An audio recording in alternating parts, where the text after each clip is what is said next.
Salut les amis de eSport TV, merci encore gars de la confiance renouvelée, merci de vous like, merci de vous abonner, merci également de baisser les commentaires, toujours un plaisir renouvelé gars, de partager des informations, de leen jox également li nga xam moom la ñuy taataan ci actualité mbokk sénégalais yi fépp foo leen mënti nekk ci Afrique àdduna wërngal këpp ñi ngi leen di jaajëfal ñi nekk ci lal hôpital yi ci kër yi tëdd ak ñi nekk ci kaso yi fàttewuñu leen benn yoon ñi dëddu àdduna également suñu borom xare leen àjjana Firdawsi médecin infirmier tout le monde sauf force de l'ordre gars yi bienvenue dans la famille de eSport TV actualité oblige gars yi waxoon nañ leen ko tey moo nekkoon tirage li nga xam ne mooy jëm ci éliminatoire Coupe d'Afrique des Nations 2023 wala amee fa nga xam ne mooy ci Côte d'Ivoire dinañ ci wax mais d'abord ki nga xam ne mooy Moustapha Nam 2 buts 2 matchs plutôt 2 coups francs direct mu dugal ko Moustapha Nam match mi ngi daw ci instant bi damay dafa dugalaat coup franc le milieu de terrain sénégalais mi nga xam ne actuellement mi ngi dans une forme olympique ñuy wax mu continuer ci dynamique boobu parce que c'est un joueur boo xam ne également nekk na fierté Sénégal mais aussi fierté championnat local parce que fii la jógee dem également ci Paris FC di fa wane boppam du côté mercato également kii nga xam ne mooy Eriksen nekk ancien joueur bu Tottenham jóge fa demoon Inter de Milan actuellement nag mu nekk ci Brentford moom nag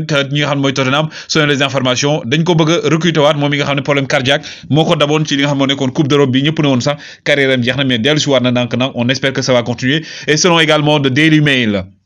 ki nga xam ne mooy Franck kii bokk plutôt Harry Kane bu matul moom saison bii di ñëw day des fa nga xam ne moom mooy donc ci Tottenham ndax gannaaw ba nga xamee ne Manchester City moom lañ defoon seen priorité Tottenham bañoon fi mu ne nii recruter nañ presque c'est officiel Haaland donc moom day des Tottenham à moins que Paris Saint-Germain wala benn équipe nekk ci donc gars yi tirage yi tey la woon waxoon nañ leen ko en direct 17h30 jëm ci li nga xam ne mooy équipe yi waroon a daje ci li nga xam ne mooy barrage plutôt éliminatoire Coupe d'Afrique 2023 dama leen jox yenn information mais après nañ ko gën a détaillé ci beneen vidéo par rapport ak actualité bi mais il faut savoir mooy que ne tey Sénégal ci pot 1 bi la nekkoon pot 1 bi nag nekkoon grandissime favori yi ak ñi nga xam ne ñoo gënoon sori gënoon classé wu ci Coupe d'Afrique bi ñu génn nga gis ne nag Sénégal fa la nekkoon Maroc Nigéria Égypte Tunisie Cameroun également Algérie Mali Côte d'Ivoire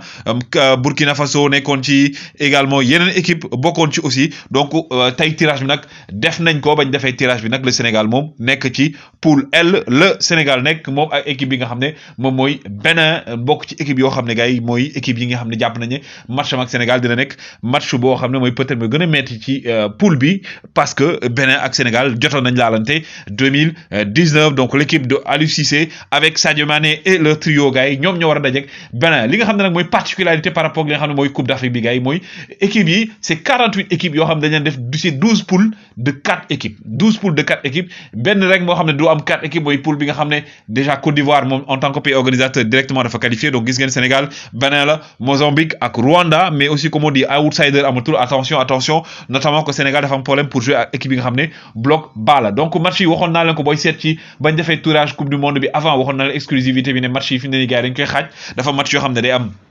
mois de juin am match yoo xam day am mois de septembre yéen ñi am mois de mars ñaar ñuy am juin ñaari am septembre ñaari am mois de mars match bi nag gisoon ngeen Sénégal beneen quart de finale la woon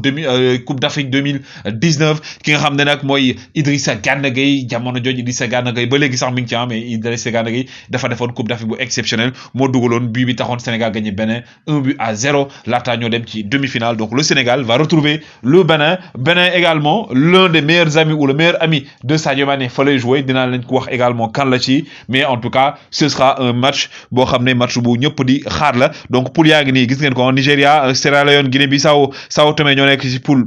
P bi donc gis ngeen Sénégal moom ci poule L bi la nekk donc le grandissime favori ci également Coupe d'Afrique bi di ñëw Sénégal laf-cat ndax moom moo jël Coupe d'Afrique bi moom ak Bénin ak Mozambique ak Rwanda ñoo nekk ci poule bi nga xam ne mooy poule L donc c'est comme ça gars yi la ko gars yi defee donc mais aussi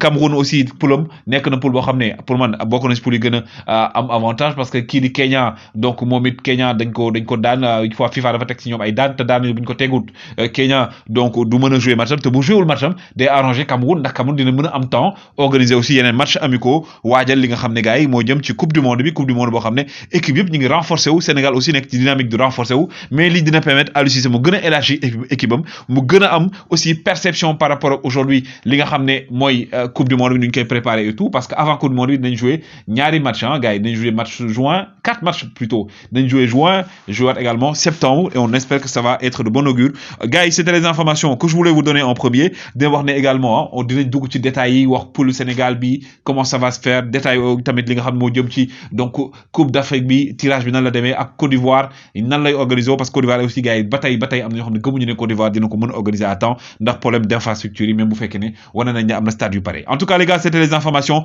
woy leen di like woy leen di abonner toujours un plaisir de vous servir jaa ngeen jëf